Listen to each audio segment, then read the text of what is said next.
I'm Turk Ferguson, and welcome to Are You Smarter Than Tim Frey? Today we have know-it-all, Tim Frey. How you doing, Tim? I'm fantastic, Turd. You know, it's Friday. I got my fun tie on, so I hope you have your Twitter accounts ready out there. It's going to be a good show. Well, how about that? And joining us on the other end, Mrs. Dr. Julie Korsacek. How are you? How's it going, Turd? Oh, I'm just fine. Happy to be here, happy to read these questions, because you know reading is the most important thing in the world. Yes, we all know that you like reading. And now it's time to start the show. Mrs. Dr. Julie Korsacek, what are the 3 characteristics of a child with a hearing impairment? First off, they're probably playing their music way too loud. Second off, they need to get their ears checked and get all that gunk out of their ears. And they probably just can't hear very well. Thank you for that. That is incorrect. All right, and Tim. The 3 characteristics of a student with a hearing impairment is, 1, the student will have a slower development of their language abilities. You'll notice these students struggle with verbal communication. Their abilities just come along slower, so you'll notice that especially in younger students. 2, students with a hearing impairment tend to have selective hearing. While this is true of many students, they tend to tune out adults. Students with hearing impairments actually tend to do this more so. They tend to tune out things because it's harder for them to hear. It's easier for them to completely tune this out. So you'll notice they may ignore instructions or tend to be zoning out in class. This has nothing to do with their ability as a student, but rather the effects of their hearing impairment. The third thing you will see in a student with hearing impairment is a fatigue or a tiredness in the classroom, because the effort of the student to overcome and to read lips, to make up for their lack of hearing, causes them to wear out much easier. You'll see students who seem to struggle with a whole day of keeping up with students who have the ability of their hearing to its fullness. Thank you, Tim. That was the answer we were looking for. And with that, you are on the board with 500 points. And we will move on to our next question. What percentage of students have a hearing impairment? Well, Turd, you see, most of my students don't jump on it when I tell them to get ahead in their children's lives. So I'm going to go ahead and say about 50% of students have a hearing impairment, because none of them listen. Funny, but wrong. Tim. Well, before I answer this question, Turd, I just want to make sure, did everybody get some candy I brought for everybody on the show today? I'm good. I just want to make sure, does They're everybody get candy? Okay, well, actually, the answer is that hearing impairments are seen in about 1% of all students. So that's actually about 1 in every 100 students you're going to see a hearing impairment. That's 2 in a row. You're on a roll. It's gotta be the tie. What are you rolling with today, champ? That looks like Tom and Jerry. Good choice, stuff of champions. Don't forget to tweet about that. It's Friday. And with that, we're going to move on to our next question. What are the identifiers of a child with a hearing impairment? So students may copy peers, they may answer with responses that are not correct, they'll lack concentration, have difficulty remembering instructions, and they may become tired easily. Just to add to that, this also goes back to when we talked about characteristics. In these cases, you'll see a lot of students misdiagnosed in these situations with either ADD or ADHD, because as you talked about, the inattentiveness is a very strong characteristic and a very strong flag to look for a hearing impairment. You also will see, again, we talked about the fatigue and the speech problems. The delayed speech development is going to be a very strong indicator of a student with a hearing impairment, because this is one of the first things you'll notice when they get in a social setting. One of the last things you'll notice is a social withdrawal.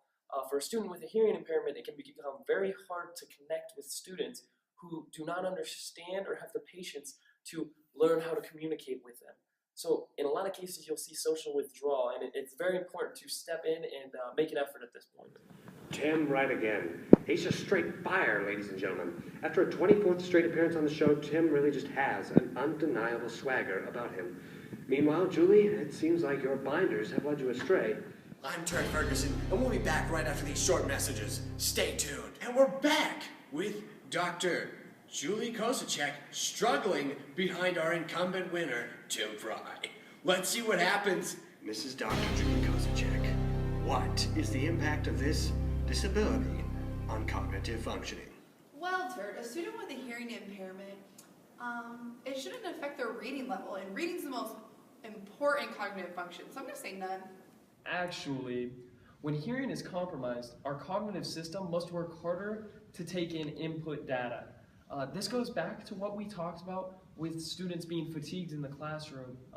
When there's a hearing impairment, students must spend their energy reading lips and reading the body language of the people around them in order to take in the things that other students can take in with their hearing. So there is quite a cognitive deficit between a student with a hearing impairment and one without. Right you are, Tim. On to our next question. What is the impact of a hearing impairment on a social-emotional function of a student? It impacts the way they interact with peers and how they struggle to form relationships. You know, Julie, you're actually onto something there. Well, see, because like you said, it affects the way they develop relationships. At a young age, it's very hard for the students around them to find a way to communicate with a student with a hearing impairment.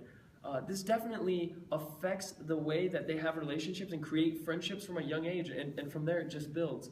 So it's very important that they are able to find a way to communicate with students who do not have a hearing impairment. That way they can have a normal functioning social life and are able to have that wealth of relationships in their life.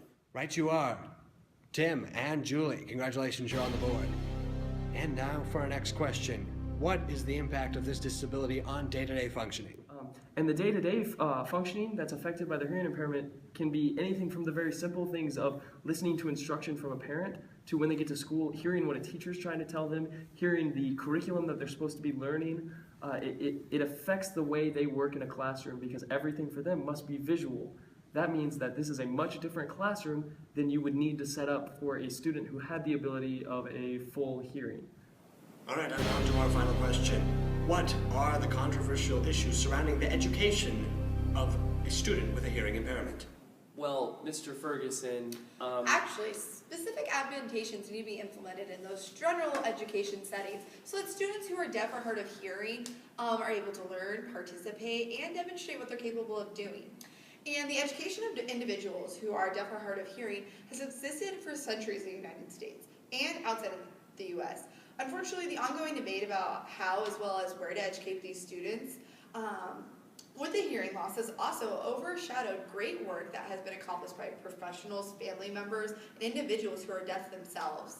While there's been a large number of successful individuals who are deaf and hard of hearing, there's also been way too many people who have not been able to benefit from their life because they don't have the shared education, positive relationships, or satisfying careers that some people have been able to accomplish because they don't have a hearing impairment or didn't have the right resources.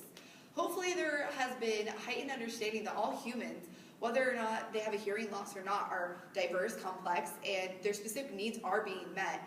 Hopefully also each of us will work in a partnership to make this a better world for people who are deaf or hard of hearing to live and succeed. Wow, you actually got one right. I mean, at no point were you even close to being a formidable foe against our reigning champion, Tim, but you did actually get one right. I am flabbergasted. Thank you so much, Dr. and Mrs. Julie Kozacek, and congratulations to our reigning champion, Tim Frey. For the 25th time in a row, he is our champion. Thank you to all our sponsors, and especially to our wonderful fans that attended this entire show. We thank you.